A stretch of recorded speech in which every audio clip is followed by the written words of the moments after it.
दिन में कई 15 कॉलें मोटरसाइकिल चोरी की ऐसी आती हैं। एक बंदा एक प्लाजे के बाहर गाड़ी खड़ी करता है, अपनी बाइक खड़ी करता है, परेशानी में या घबराहट में दूसरे प्लाजे के बाहर खड़ा होकर कॉल कर देता है 15 की, और बाद में पता लगता है उसकी बाइक दूसरी जगह खड़ी है।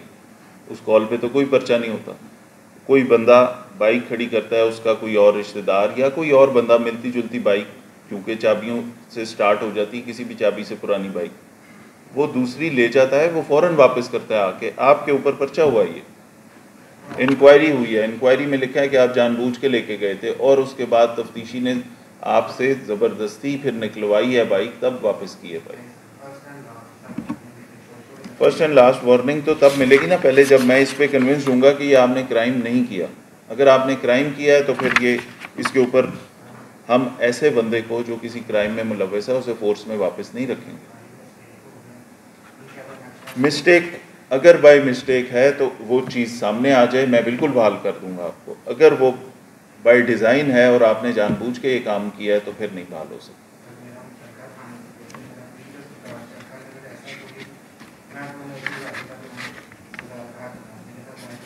ठीक कह रहे हो, आपकी बात पूरी सुननी चाहिए, इसको दोबारा देखना चाहिए, लेकिन इस वक्त एक क्रिमिनल केस है जी। कोर्ट से तो बहुत सारे डाकू भी बरी हो जाते हैं, ठीक है। वो कोर्ट से बरियत की वजूहात हो सकता है हमारी इन्वेस्टिगेशन कमज़ोर हो सकता है प्रोसिक्यूशन का मसला हो, जज साहिबान ने जो फैसले देने हैं वो इन सारी चीज़ों की बेस पे देने हैं। कोर्ट से बरी होने का ये मतलब तो नहीं कि आप बिल्कुल बेगुनाह थे। मैं इस चीज़ पे जिस वक्त मैं कन्विंस हो जाऊँ कि आप इस क्राइम में इन्वॉल्व नहीं थे, ये कोई गलती से उसने पर्चा करा दिया आपके ऊपर, 381A और 411 रिकवरी साथ डली हुई है आपके ऊपर।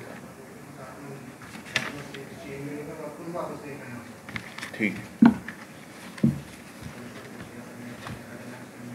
टाइम बार्ड तो नहीं है? ठीक है, इन टाइम है रीडर ऑफिस अभी नहीं, पहले पूरी तसल्ली करूंगा। अगर मुझे ये कंफर्म हुआ कि आपसे ये गलती से काम हुआ, बचत हो सकती है। ये है पुलिस की नाअहली, ठीक है, कि कहीं पे हमने अगर मौके की मुनासबत से सही फैसला नहीं किया तो किसी की जान जा सकती है, किसी के ऊपर और बड़ा मसला बन सकता है। ये है ख़राबी।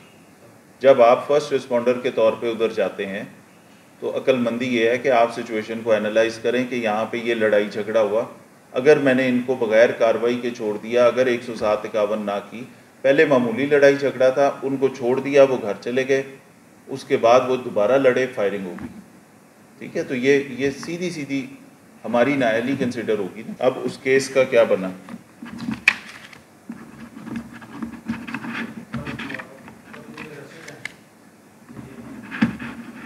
मुलजिम पकड़े गए सारे, काफ़ी सबक हो गया।